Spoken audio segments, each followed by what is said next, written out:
Jeremiah chapter 27, verse 8. In this chapter of Jeremiah, God sends a message through Jeremiah to the surrounding kings. The instruction was clear. They were to submit to the yoke of King Nebuchadnezzar. This wasn't because Nebuchadnezzar was righteous, but because God had appointed him for a specific purpose.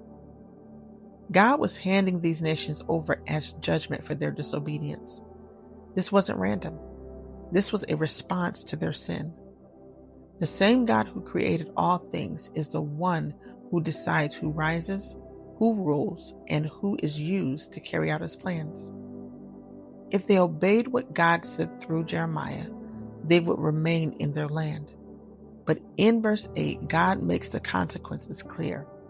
If they refused to submit, they would face sword, famine, and pestilence, judgment that would come through the very king they rejected.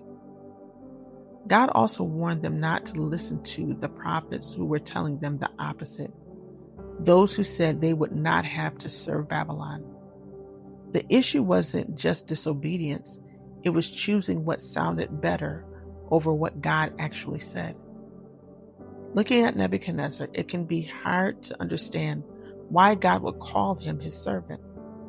But this shows that God is not limited by who he uses. He is purposeful.